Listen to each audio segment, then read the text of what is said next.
Well, hello everyone. Welcome to this Wind Power Engineering and Development webinar, Wind Turbine Performance Boosting with Custom Vortex Generators. I'm your host, Paul Dvorak, editor of Wind Power Engineering and Development magazine. Thank you for joining us. Now, just a brief agenda before I introduce our speakers. This webinar will be available at windpowerengineering.com, and a link to it and the slides will be emailed to everyone who's registered. And at the end of the presentation, we'll have a brief question and answer session. Now, of course, not everyone that wanted to be here today could be here, so you can help them learn from this webinar by tweeting the key points and the takeaways that you think important. In your tweets, be sure to include the hashtag WindWebinar. Now, after the presentation, I'll read the questions that you and the audience have submitted.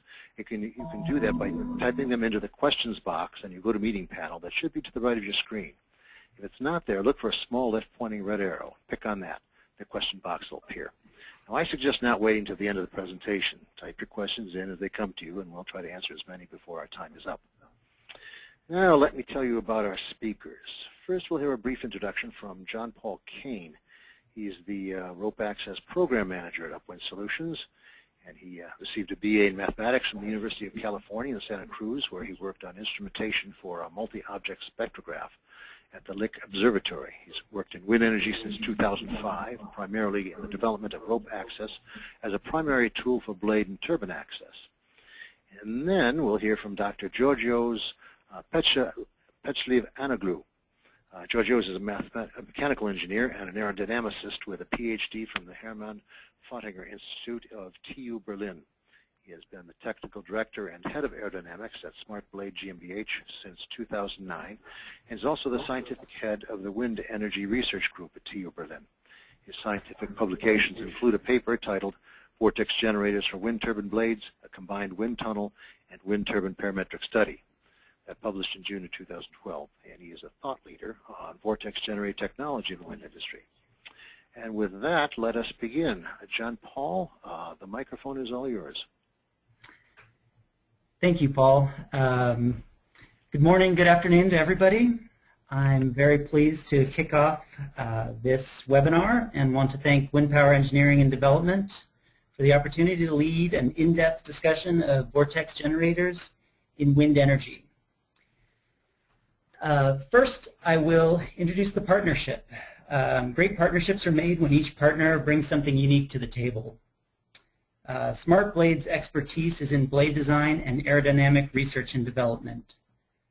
UpWind Solutions brings worldwide field capabilities in operations and maintenance with expertise in safety and quality. We've partnered together to bring a highly specialized VG solution to the market. And with that, I will introduce Georgios to jump into the technical details, and I'll be joining back later to talk about a little bit about our field installations. Georgios? Thank you very much for the introduction, John Paul. Hello, everyone. I'm Georgios Pechliv-Anaglu from SMART BLADE. As John Paul mentioned, SMART BLADE and UpWind partnering, and I have to say that for us also this is a great opportunity to put theoretical investigations and more practical simulations into real-life wind turbine experiments and try to get the best out of mostly existing systems. So I would like to start the presentation with a general view on aerodynamics, on wind turbine blade aerodynamics. For some of you, this will be already very well known. I am sure that some of you are blade design experts, but probably some of you hear these things maybe for the first time. So let me go briefly through this basic theory without taking too long for that. So starting with blade aerodynamic aspects, we have to see that wind turbines are relatively complex in terms of aerodynamics compared to other fluid machines. We can identify several complex phenomena in terms of aerodynamics along the wind turbine blades. But if we take the blade and we separate it in several airfoil sections, as we see here on the picture on the left-hand side of the slide, we can generally identify some the basic principle of aerodynamic operation of wind turbine blades. So we have airfoil sections that face two general wind components. We have the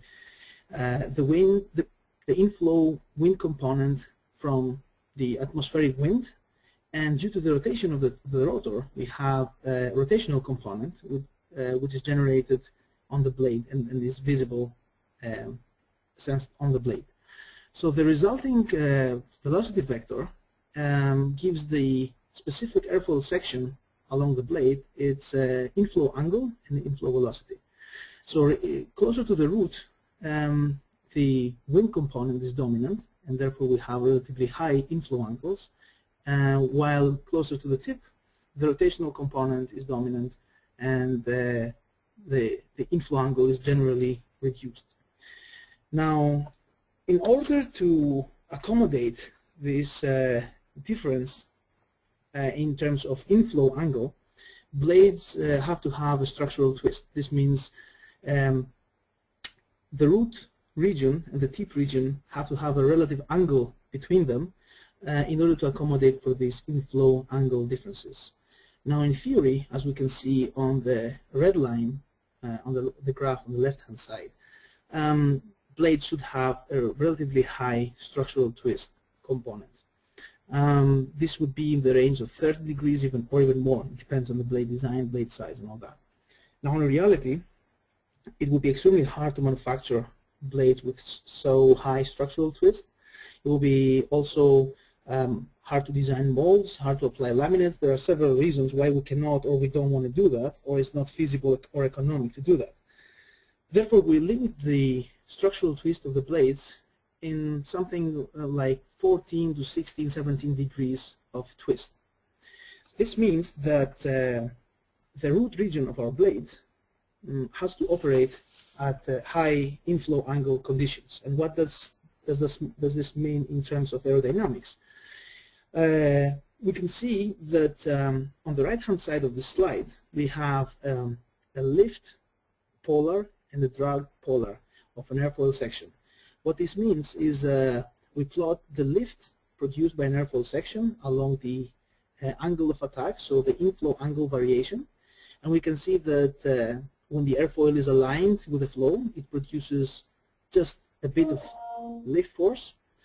As we increase the angle of attack, this lift force increases almost linearly. Then we have at the same time the drag, which slowly increases with the increase of angle of attack.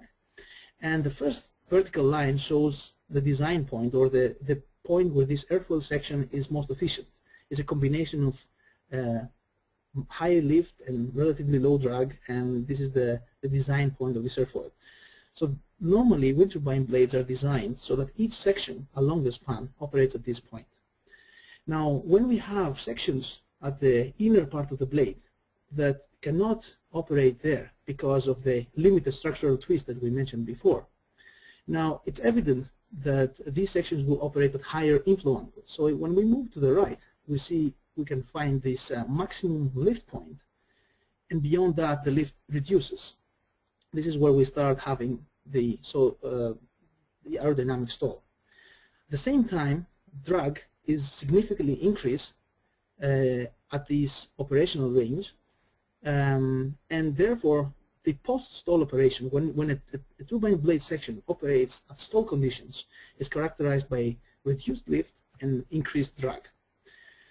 Now, on the left-hand side, we see a flow simulation, so-called CFD simulation of an airfoil section. This is a typical inboard blade section, which operates at high inflow angle conditions, and you can see that the flow is attached to the surface for some part of the airfoil, and then it becomes turbulent and detaches. Therefore, the rest of the airfoil surface does not really contribute to the generation of lift. Now, this is the stall effect. Another compromise that we have to do when we design blades has to do with the chord length of our blades at the inner region. So on the right-hand side of the slide, we can see a theoretical blade design according to the so-called beds optimization. So theoretically, the blade has to have an increased chord the more we go towards the root. Now, of course, this is extremely hard to realize, especially for large wind turbine blades. As we see in the graph, in this slide now, a 63-meter blade would have to have a theoretical chord of about 20 meters, which is, of course, something that is not feasible to produce, to manufacture, and to transport.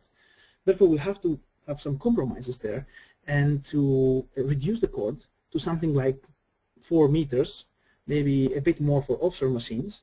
In order to do that and to maintain the structural integrity of blades, we are forced to use very thick airfoils, very aerodynamically non-optimal airfoil shapes that induce flow separation, and then we come back to the point of stall. So in the end, we would like to have high chord and high twist. We cannot achieve that, so we have to compromise our design, and therefore we always tend to have some degree of flow separation on the turbine blades, which causes drag and loss of lift. Now, moving to the next slide, we can see some brief overview of the aerodynamic effects on a modern wind turbine. Starting from the crossflow, due to Coriolis effects and centrifugal effects and the difference in pressure between the outboard and the inboard part of the blade, we have a relative motion of the wind or air particles from the leading edge towards the trailing edge, which is affected by a span-wise force component. What this means is that while, in theory, an air particle, a wind particle, would impact on the leading edge of a blade section and move straight towards the trailing edge and then be out of the blade influence, in reality what we have is a span-wise component that creates a more complication in terms of aerodynamics. This span-wise component is not necessarily negative. There are several positive effects from that. For example, there's a stall delay effect and all that, but it complicates the aerodynamic characteristics of this region. Then on the left side of this graph, we see the tip vortex. Blades are of finite span. They might be extremely long, but nevertheless, there's still an end. And at this end of the blade, this so-called blade tip, we have to equalize pressures from the pressure side and the suction side of the blade. Equalizing pressures in nature usually means creating vortices. And this is what is generated at the tip. It's a tip vortex. And throughout this blade, we can identify several phenomena. What we identify when we look at the general inboard region is the fact that when we have stall at this region, because of these span-wise flows, we have the stalled particles, or the stall area of the blade, which is transported slightly towards the outboard part of the blade, which is actually the good part, the part that generates most of the energy. And this interacts also with the rest of the blade's aerodynamic effects, creating a complicated situation, which we will try to first of all understand, then improve in order to improve the performance of our turbines. Now, let's speak a bit now about the main topic of the presentation, which in the end is Vortex Generator performance enhancement of turbines. So, just as a general introduction, Vortex Generators are not our invention, and they're not by no means a new idea. They were, as far as I know, the first patent application for Vortex Generators was in the late 40s by United Aircraft Corporation, so it's an old idea. The main principle is the generation of vortices in order to mix different fluids with different properties, so to speak.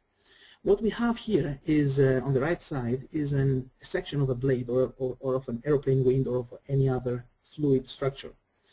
What we see is that when a particle goes along the surface due to viscous effects or other effects that we can discuss afterwards, this particle loses energy.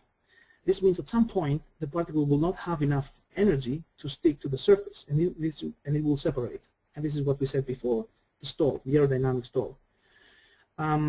One interesting case in terms of wind turbines is what we said before about the root. The root is forced to work at high angles of attack. This means air particles are forced to, are not able to stick to the surface, and they have to separate. Or another case would be blades with leading edge erosion, where friction just extracts energy from the air particles, and therefore these are not able to stick to the surface for the part that was designed, they were designed for. So what we do, we introduce vortex generators, which are essentially some vertical or other kinds of fins. These generate streamwise vortices, so vortices that go from leading edge with direction to trailing edge. And these vortices are able to interact with each other and with the surface, and basically bring high energy fluid from further away from the surface towards the surface, and basically re-energize this flow close to the surface of the blade. By doing that, it's possible to avoid flow separation, because the flow near the blade surface is re-energized, is able to remain attached to the blade surface. So what we achieve with that? We achieve basically an increased lift in comparison to the stalled airfoil, and a reduced drag again in comparison to the stalled airfoil. So when we stall, we won't have an airfoil section that stalls. As we mentioned before, there's a slight reduction in lift and a significant increase in stall. Now we can more or less compensate completely with the introduction of vortex generators. When we come to the question of how to design vortex generators, we immediately see that it's a multi-parameter optimization problem. This means that we have several parameters like the height, the size, the position, the spacing between VGs, and several other parameters, and we have to try to find an optimum. We have to find an optimum, and most of all, we have to try to find a relative theory of how to design such an element in order to get the maximum outcome with the minimum amount of penalties. To do that, we use labs in particular wind tunnels. Specifically, we use the large wind tunnel of the Technical University of Berlin, and there we use different measuring approaches. So one on the left-hand side is the particle image velocimetry methodology. There we introduce small particles inside the wind tunnel. We shoot with some strong lasers in the form of laser sheets, and with high-speed cameras like the one that you can barely see on the left-hand side of the picture, we record the positions of the particles several thousand times per second, so we can calculate the velocity vectors and the whole basically signature of the flow around this airfoil. Now this will give us an idea about the flow characteristics inside the wind tunnel. On the right-hand side we see a wind tunnel test wing with vortex generators installed. This is the second kind of measurement, is the balance measurement. There we use force balances in order to measure forces, drag, lift, and pitching moment of the airfoils on the wings with different vortex generator configurations. Now when we do that, we get several sets of results for different kinds of vortex generator configurations. On the left-hand side, we can see the result, the kind of result we're getting from the particle image flow velocimetry. So what we do there is, by examining the results from the high-speed camera captured images of the flow, we can track these span-wise vortices that I spoke about before, and we can see that each vortex generator, which is this fin that you can see on the bottom, generates one of these vortices. These are the cores of the vortices as we slice them with a laser sheet. We can do this multiple times for different orientations and different positions, and we can, in the end, create the 3D, more or less, structure of these vortices. Now, one vortex, as you will observe, is rotating counterclockwise, and the other one is rotating clockwise. This means that these vortices will also interact with each other. They will interact with the surface in terms of viscous effects, and they will try to sometimes lift up and go away from the surface, sometimes collapse on the surface of the airfoil or the blade. Now, tracking precisely these vortices and understanding their behavior is essential to a very good VG design. When, for example, the vortices interact with each other and they lift off the surface, then the vortex generator effect is significantly reduced. So this is the significant use of particle image velocimetry results in order to assess the performance of different VG configurations. Now, when we go to the right-hand side of this slide, we can see the well-known by now performance curves of the airfoil. In this case, we have the lift coefficient plotted against the inflow angle of attack. As we saw before, we have this almost linear part where higher angle means higher lift, and when we come to this point for this specific airfoil section without vortex generators, we have the point of stall. Beyond that point, the flow is not able to adhere to the blade surface or the test blade surface. Lift is reduced, drag is increased. Now, with the installation of VGs, we are able to keep the flow attached for a higher range of angle of attacks, so we can increase the angle more and more and more, and still the airfoil will not have separated flow, will not stall. Even if it does stall comes much more progressively, and of course the big point is that stall comes much, much later. So this is in the end essential for what we mentioned before, the root region of the blade, especially in this case, which is forced to operate under high angle of attack conditions. So now we have tackled the vortex generator design issue. We know how to design a vortex generator which, for a specific airfoil section, will perform best. But the second big issue for vortex generators is the placement. And the placement in the wind tunnel is kind of two-dimensional, because this is the essence of wind tunnel testing. But in reality, as we said, flow is highly three-dimensional on wind turbine blades. This means we have to find a way to quantitatively, very accurately approach this problem.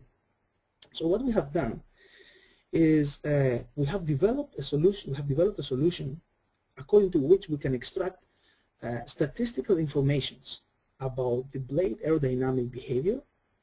And since every blade design is unique, we have a chance and a possibility to create the unique blade aerodynamic performance map for each blade. And then we can identify the stall lines, we can identify the 3D flows and the complications in terms of aerodynamic issues that each blade faces, and we can adapt our vortex generator design and placement according to the specific blade characteristics. So now I would like to introduce a bit this flow analysis methodology. I hope this is not going too much into this blade aerodynamics and turbine aerodynamics, and I hope that you're not tired already, but I'll give do my best to try to make this as light as possible. So starting with the analysis of our concept. So what do we do there?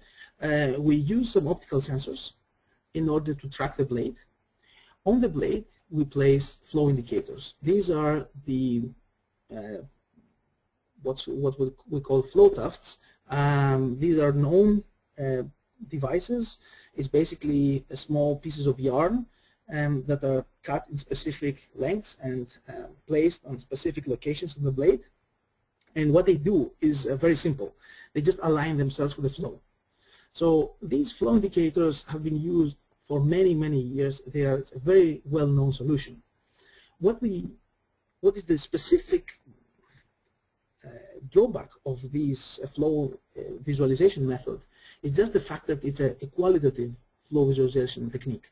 We can see if these yarns or if these flow tufts are fluttering, which means there's stall, or we can see if they are permanently aligned with a specific kind of direction, so we can track across flows, but we cannot really measure things. We cannot really measure how much stall there is. We cannot really measure how much do these tufts flutter.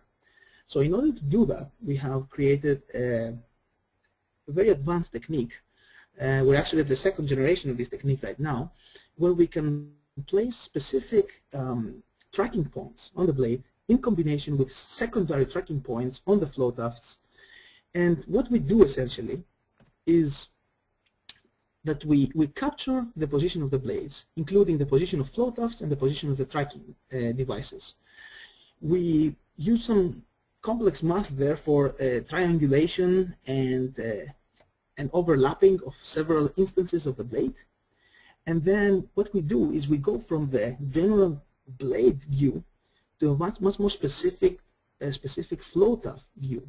So our computer codes are able to identify and track each flow tuft, then to measure the angle of each flow tuft, as well as its statistical behavior. So how much time did it flutter for, and for which wind speeds, and which yaw angles, and everything like that. So we can record the behavior of the blade along several rotations, and what we can extract is the complete performance map of the blade. We can see for which conditions this specific blade design stalls, where is the stall line, what are the stall characteristics, how severe stall is for this specific blade, and what are the statistical possibilities or probabilities that a certain location of the blade will stall. So what do we do then is we generate some synthetic stall lines, as we call them, for different wind speeds, different conditions, different temperatures, different for the entire operational envelope of the blade, so to speak. And in the end, when we are able to understand the flow characteristics very carefully, we are then able to really precisely place our vortex generators in a way that statistically, along the operation of the turbine blade, these will perform best. Because in the end, the key point is that a wrongly placed vortex generator will not be able to extract the optimum of its potential. So at this point, I think I have said enough about this theoretical and aerodynamic background and the way SMART BLADE contributes to this problem. And I would like to hand the microphone to John Paul again for a much more applied view on things, and he could maybe speak a bit more about the way the application of those vortex generators takes place. JP? Thank you, Georgios. I'll just reiterate quickly that the takeaway for me from Georgios' discussion of the flow visualization process is that identifying the optimized installation contour is an essential part of any VG solution.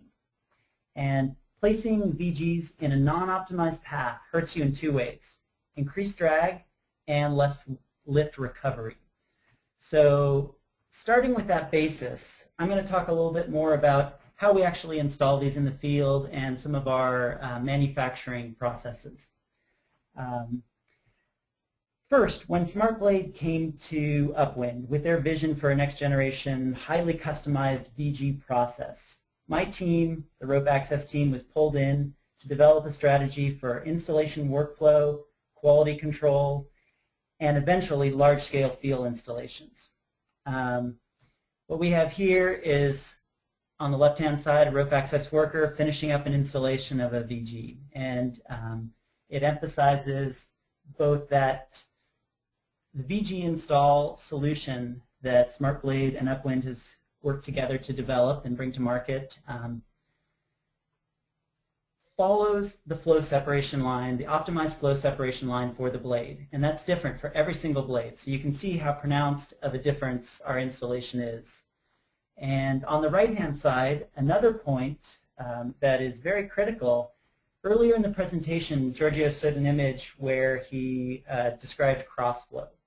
And the idea is that at certain portions of the blade, particularly up near the root, the flow of air over the airfoil is not perpendicular to the blade, the leading edge.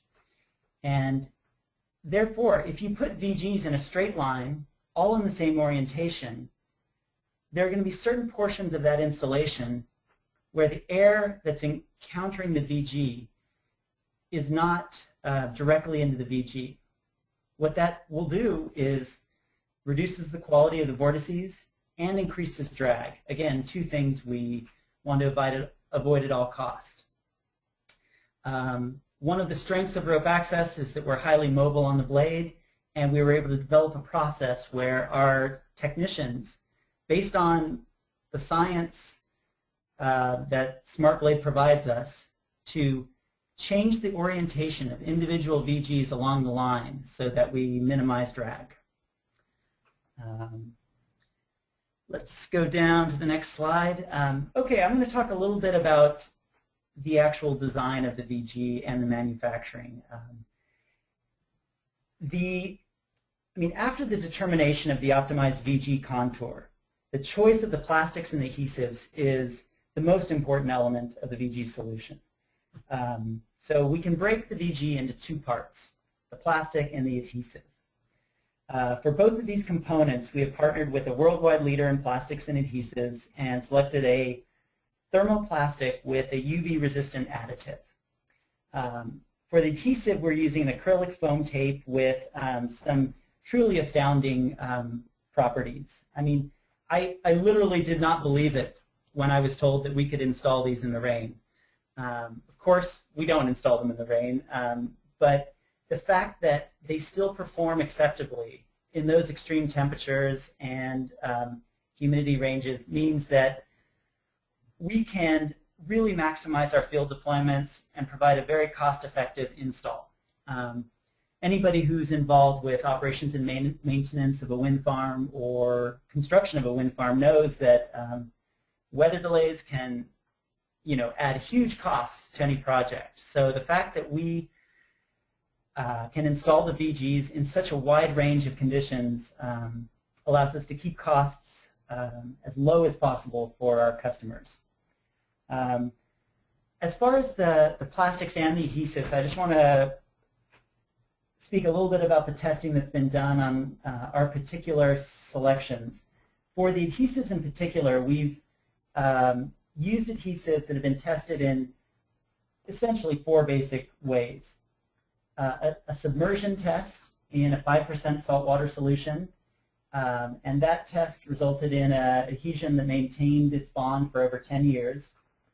A fatigue test, which tests the adhesive to tolerance to vibration and repetitive strain. This is, of course, highly important in a wind turbine.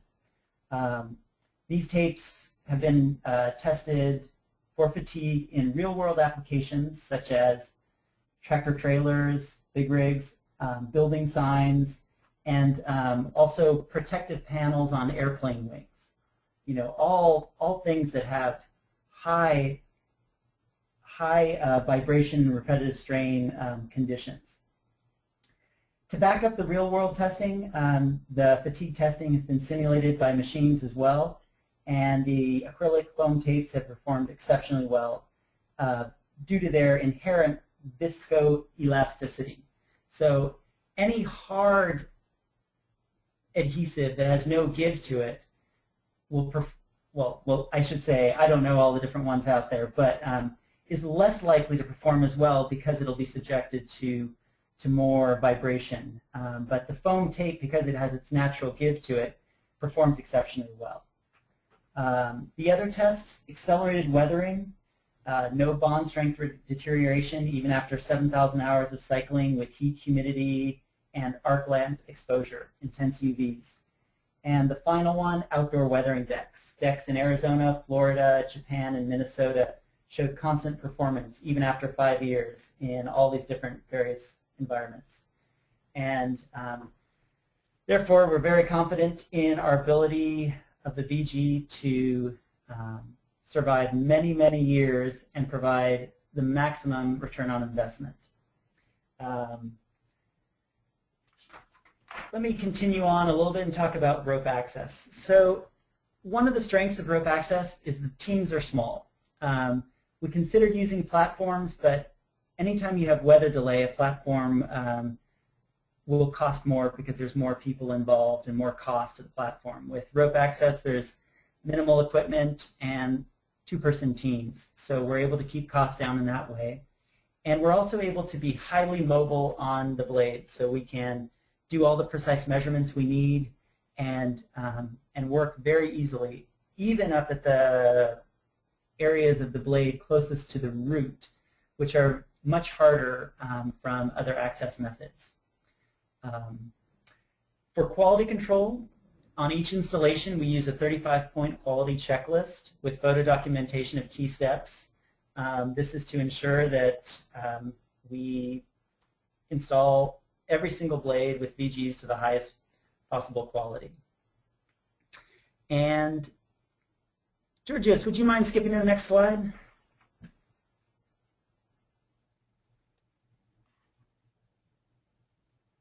Yes, yeah, all right. Yeah, and I'll just finish up with this one. This image here is an overlay of 3 different installations. Georgios' team did this to test how accurate our installs were.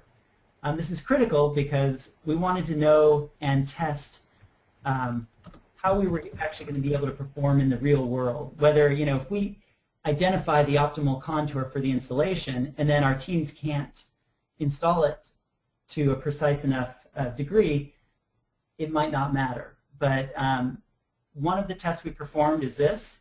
And what you see here is that on this particular contour blade, we have no deviation at the middle, and then as we go to the ends, minimal deviation, 2 to 10 millimeters, which is well within our accuracy needed for the installation.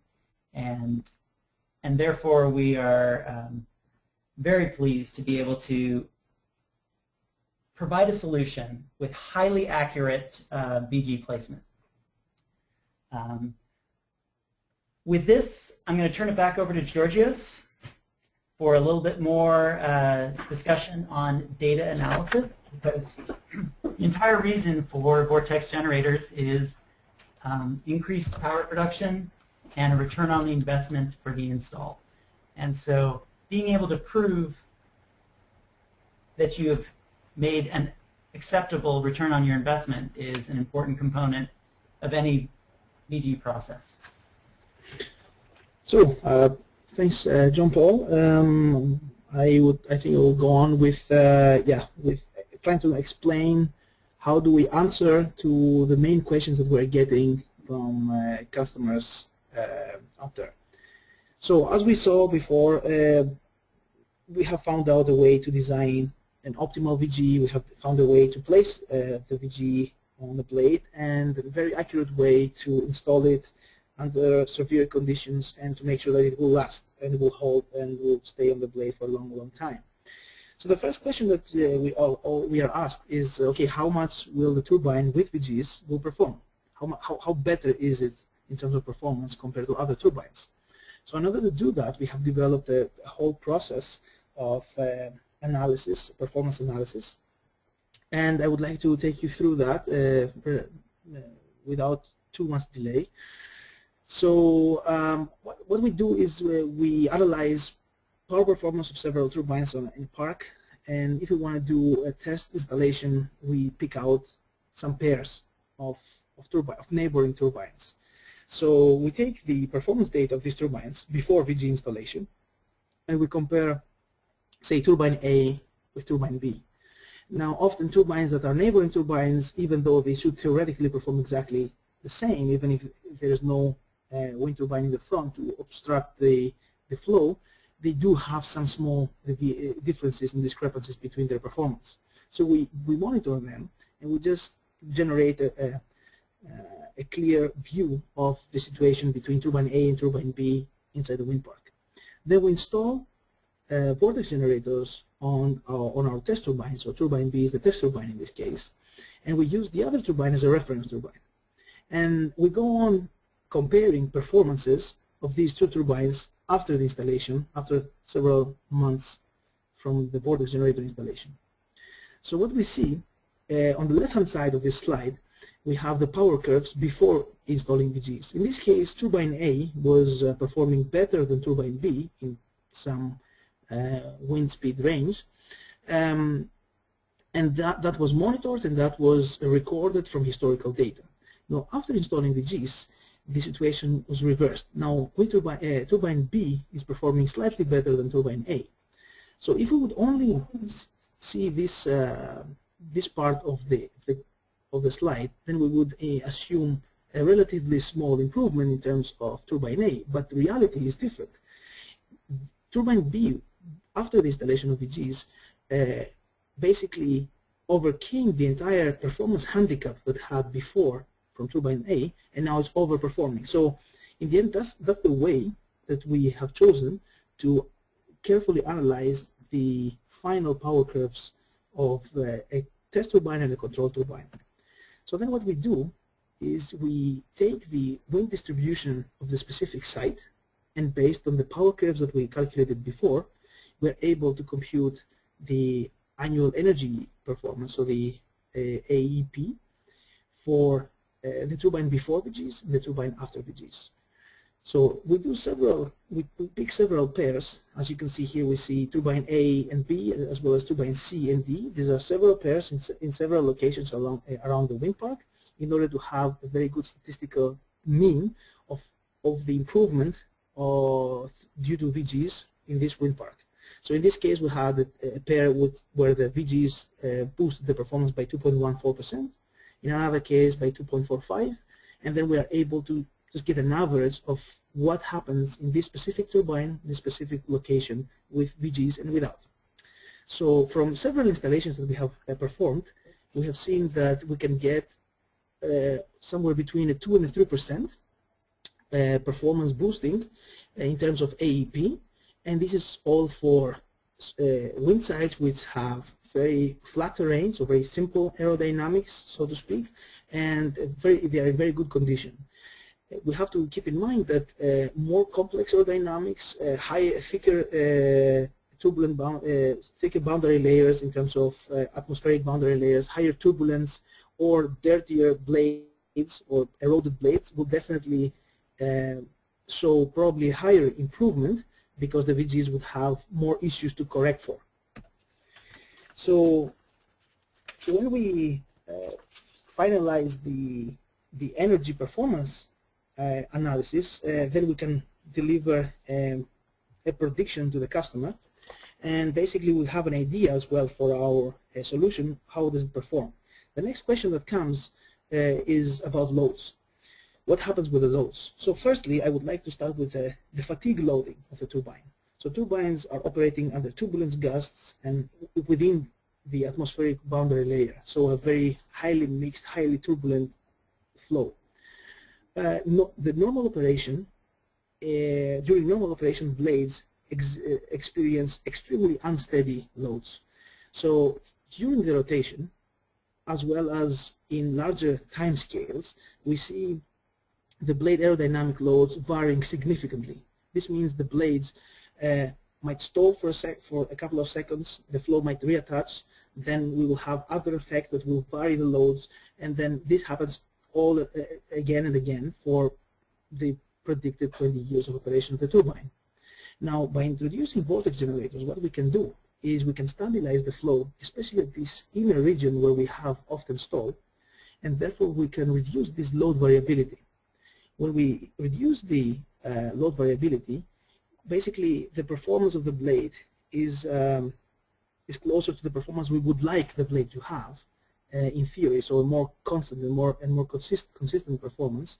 And this means that we reduce essentially the load cycles of a specific area of a blade. Now, if we think about ultimate loading, so the design loads of the blade, this is not driven, we're not talking now about the normal operation, we're talking about extreme operations.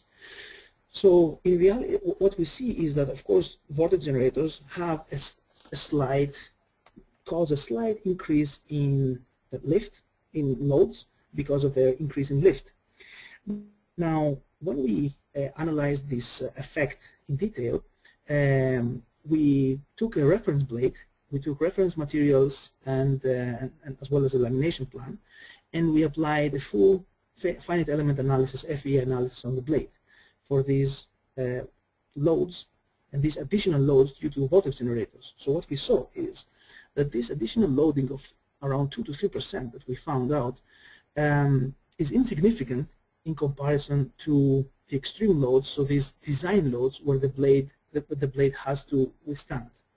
One other thing that we have to keep in mind is that the extreme design loads are usually the result of some extreme wind speed events which are outside of the normal operation of the turbine, and where the vortex generators are not generally performing. This is not the main part where the vortex generators perform.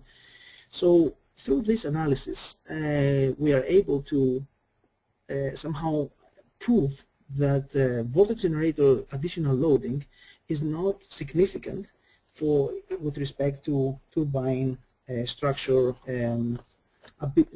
ability to withstand aerodynamic loads, and therefore we don't affect negatively the lifetime of the turbine.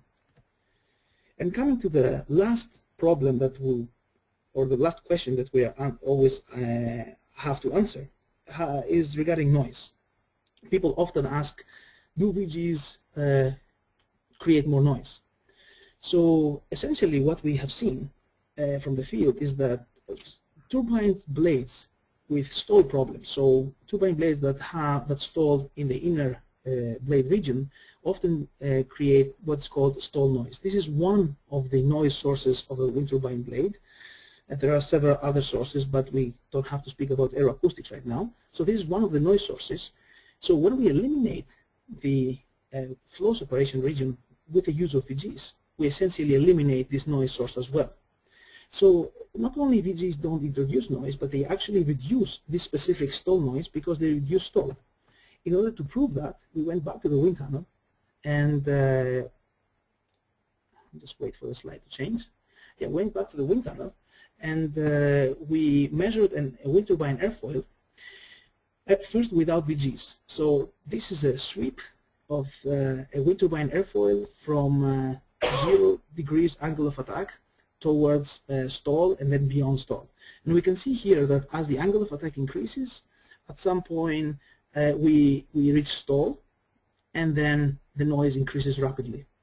Now when we install vortex generators, because of the fact that we avoid stall, we have almost constant noise despite the fact that we are increasing our angle of attack significantly. So therefore, vortex generators have no negative effect on noise. Even the contrary, they can help wind turbines with stall noise problems overcome this problem.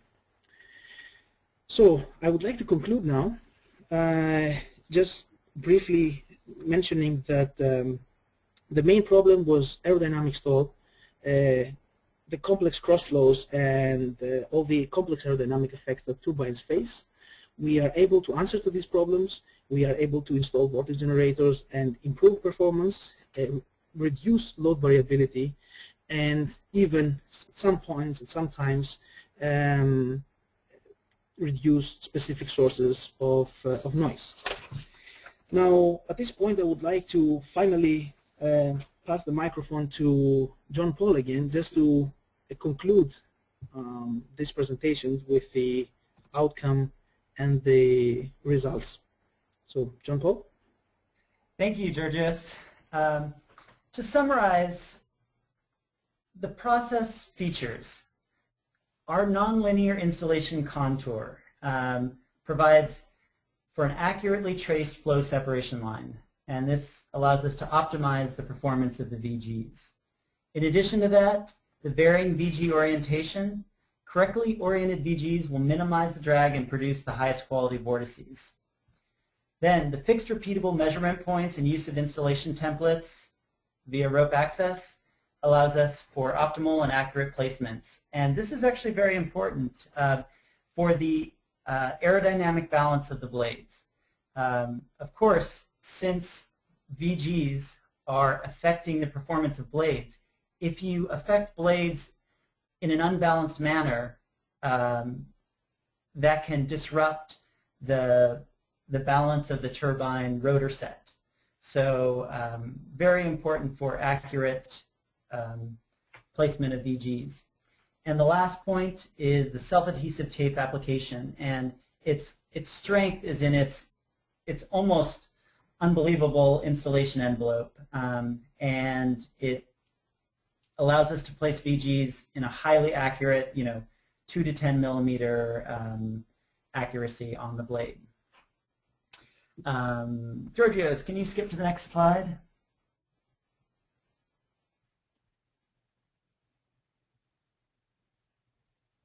Okay, and in conclusion, after installing VGs and operating turbines on multiple wind farms, we have seen AEP increases between 2 and 3%, and this provides a strong ROI in a short amount of time for owners. We're willing to discuss with any of our customers specific ROI projections. The retail price for the VGs is $9,900, and when we work on fleet-wide or site installations, we work with the customers to bring competitive pricing. So that concludes the webinar. We hope it's been highly informative, and I think we will transition into a question and answer section. Please feel free to submit questions to Paul, and we will do our best to answer them. Thank you. Okay, very good, you guys. Good presentation, good graphics, good images. I enjoyed it immensely. Okay, let's go to the questions. I think the noise question's been answered, so I'll start with the second question here. Is there a standard shape or size of vortex generators used in the industry? Maybe I can take this one. There are several shapes. There is kind of a standard shape, this triangular vertical fins. We are, however, developing more shapes that might have additional benefits. But in terms of size, the size, as we mentioned, has to be tailored to the specific blade and the specific flow characteristics of each blade. Okay. Well, the second part of Pat's question is also, do you adjust spacing to compensate for varying stall areas? Yeah, definitely. You do. Okay, very good. Okay, another question here is slide 19 talks about the importance of aligning the VGs to the local flow angle. Have you conducted any wind tunnel tests to understand sensitivities with respect to misalignment with local flow direction? Yes, this is actually one of the main parameters that we investigate in the wind tunnel. When the VGs are not aligned properly with the flow, they induce more drag, and the quality of the vortices, the interaction with the vortices, is not to the one that we desire. So yes, we have done sensitivity analysis in the wind tunnel to identify these effects, and then we apply a proper alignment in the field according to our flow visualization analysis. Okay, very good. Pat asks another question. What is the specific plastic used for the VG? Yeah, this is, I mean, as we said, it's a proprietary material, but it's not, we're not really revealing this, the details, but yeah, it's really some high-tech thermoplastic. Okay. And George, I can add that with our customers under NDA, non-disclosure agreements, we get much more specific with all of our technologies. So we're happy to pull in our manufacturer on a one-to-one basis with our customers. Okay, very good. Thank you, Paul. All right, here Arthur asks a good question. Are these analyses and installations economical for smaller or older wind turbine generators, for example, in the 250 kilowatt range?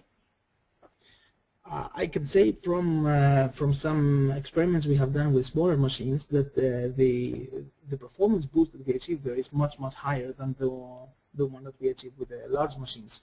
Now the economic part depends on the number of machines. So if we're talking about a single turbine and then we have to do flow analysis and the VG installation, then it may be tricky. But if there is a wind park of small machines, I think it's quite interesting.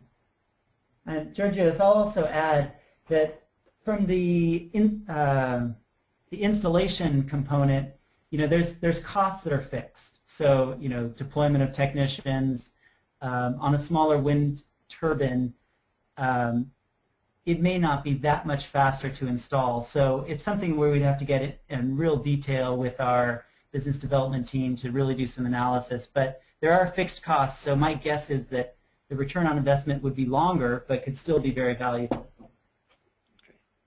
Very good. Here's a long question. I'll read it slowly. Wind speed measurement. Wind speed measured using the cell anemometry behind the blades is affected by blade wash effects. Increasing the amount of energy captured using VGs will decrease the wind speed as measured by the nacelle anemometer, incorporating a bias in the power curve methodology. Is this taken into account when measuring the benefits of VGs? Was that clear enough? Yeah, this is a very interesting question. Yes, this is something that we take into account. So first of all, we have our own calibrated anemometer that we calibrate in the wind tunnel in order to compare regarding the accuracy of this anemometer and the nacelle anemometer. And then we select turbines in a way that we are close to the met mast, and we can also take wind speed measurements from that in order to generate a transfer function from the met mast to the wind turbine and be able to correct for such effects. So first we correct the nacelle anemometer, we also double check it with our calibrated anemometer, and then we start extracting the data. Okay, very good. Now Evan wants to go out to the wind site. He asks a good question, and I hope you didn't just answer it. When you compare before and after power curves to show AEP gain due to VGs, do you use nacelle anemometry as the reference wind speed, or is there an on-site calibrated mast required? Is basically more or less what we said before. It's we use the nacelle, but only after we correct it for a transfer function before VGs and one after. All right, very good. All right, Thomas asks a question here. He says to ask the installation of VG changed the extreme load levels, also for the blade bearing and hub. Any problems? Are there any problems in keeping the wind turbine certificate and the guarantee when installing VGs? So to the best of our, first of all, that's the point why we do so much research in this direction. We try to analyze load cases and to extract wind turbine blade performance envelopes. Generally, we have not seen an increase in the extreme or design load cases, mostly because of the fact that the design drives for the loads that affect bearing are often at extreme wind speeds, which means at very high angles of attack where the VG does not even perform anymore. So when the VG, when the stall line goes beyond the VG, so towards the leading edge, the VG does not really, you can actually remove the VG and there's no difference. So because of this, we believe and we have seen that there is not really any effect there. But we, of course, keep analyzing all these different blade designs and different situations just to make sure about that. Okay, very good. Georgios, I can also add that most installations are likely to occur on out-of-warranty turbines. In order for an installation to take place on an in-warranty turbine, the manufacturer would have to sign off on that. And in this legal world, I think it's unlikely that that would happen unless it was a partnership with the manufacturer. But what we're seeing is that people wait till the turbines are after end of warranty, and then they want to take advantage of that opportunity to increase production. Okay, very good. David asks, do you need to seal around the adhesive PSA at a blade attachment? I can answer this one. The The current generation of foam acrylic tapes that we use do not require sealing.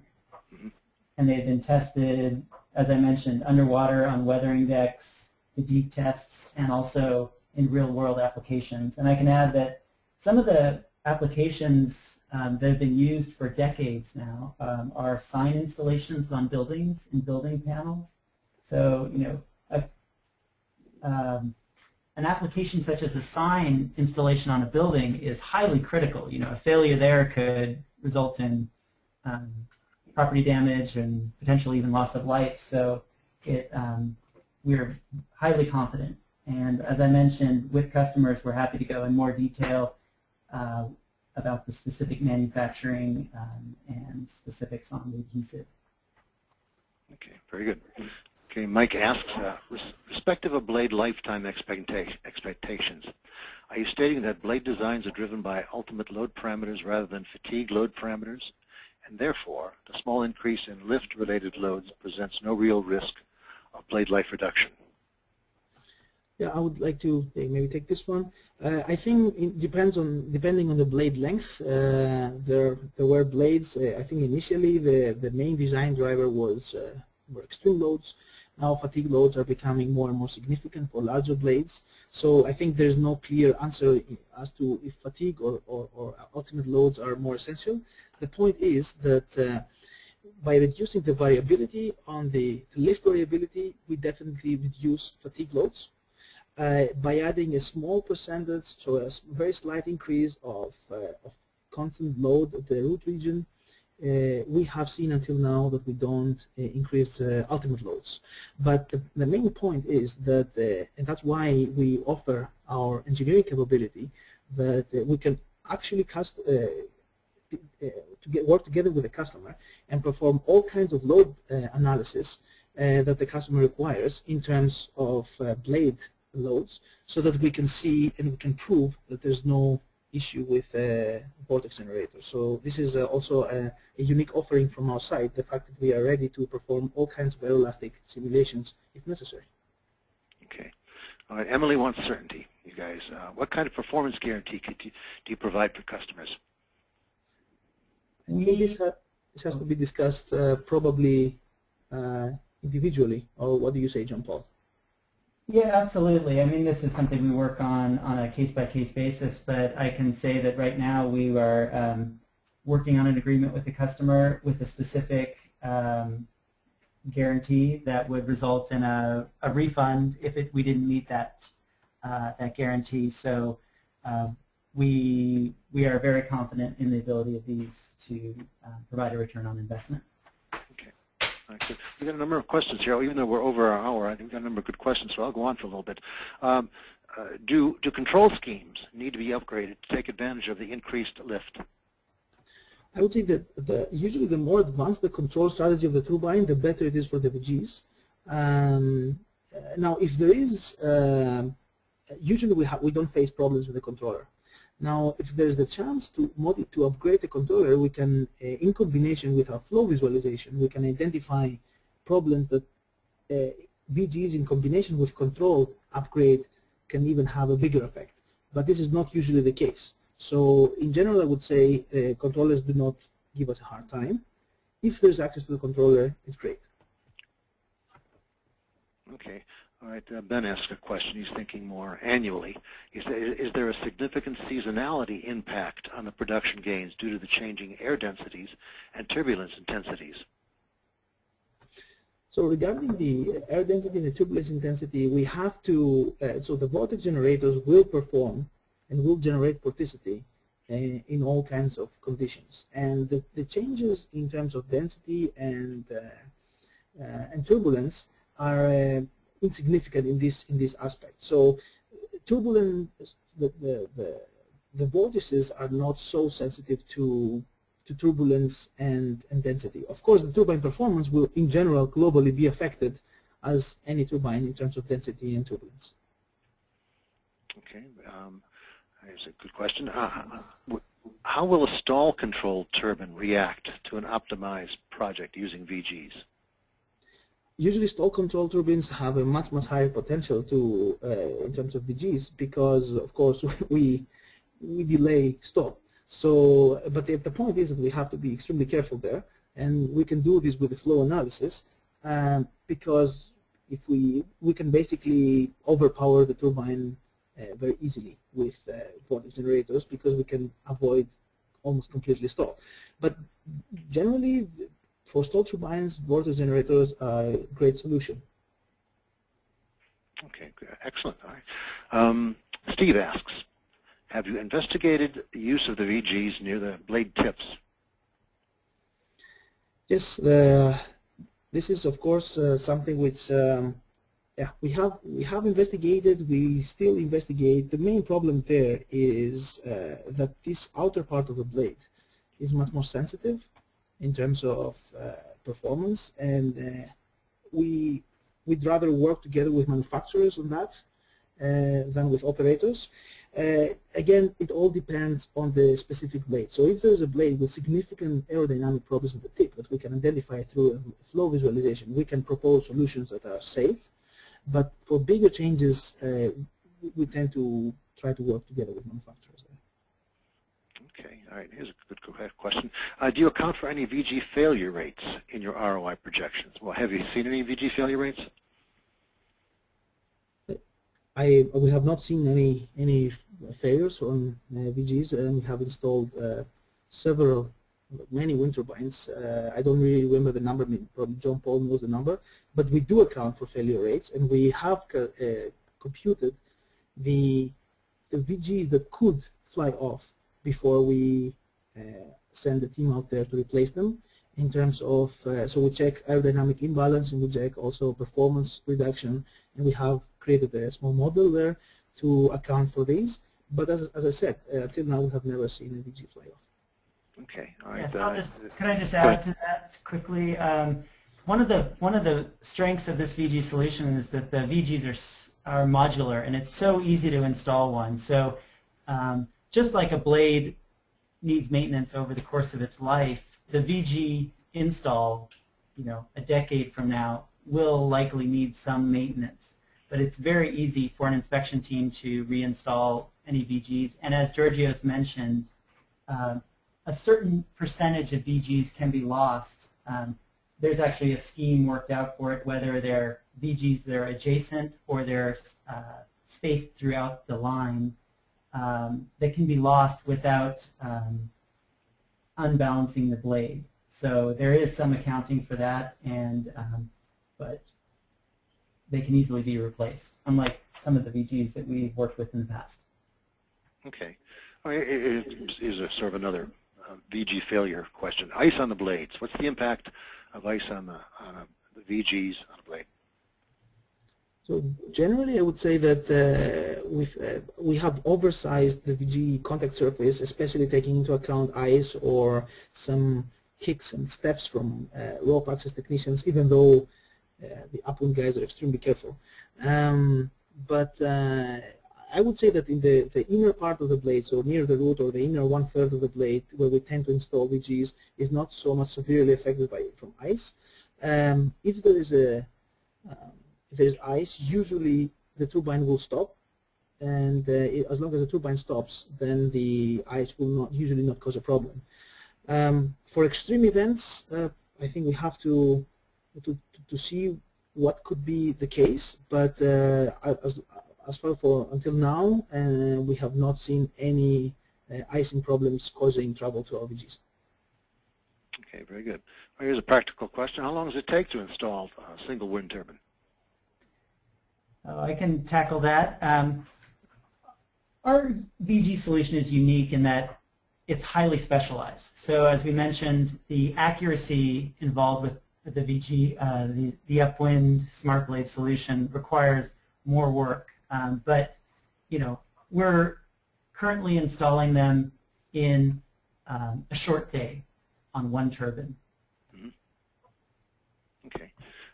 Brandon asks a good question here. How many total wind turbines has UpWind installed these kits on? And how many sites? Can you say, John Paul? Yeah, I can add some. Obviously we don't want to necessarily give our overall number, but I can say, for example, in the last 15 days, we've installed 42 towers with VGs, and that can give some indication of our current rate, but I don't necessarily want to give an overall number. Okay. But we can talk about that with individual customers, certainly. All right. Here's a curious question. Experience with very thick and supposedly already optimized airfoils. Do you have any experience with very thick and supposedly already optimized airfoils, such as Enercons? Oh, you mean with high chords? Yes, I think that's the question, yes. Yeah. I mean, we have tested in the wind tunnel, and we have simulated, especially with Enercon. I think it's due to the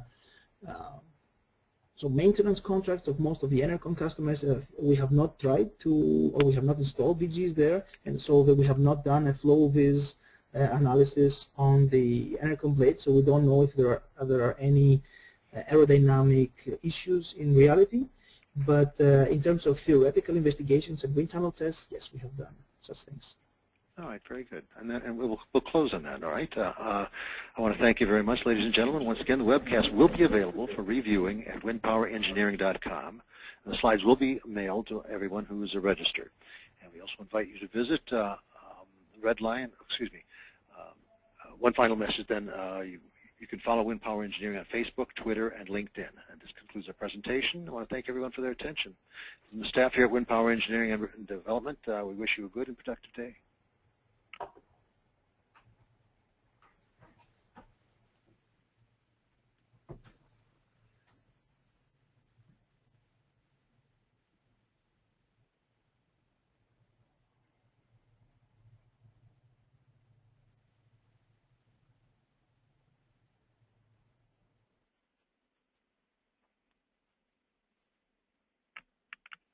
The organizer has ended the session, and this call will be disconnected. Goodbye.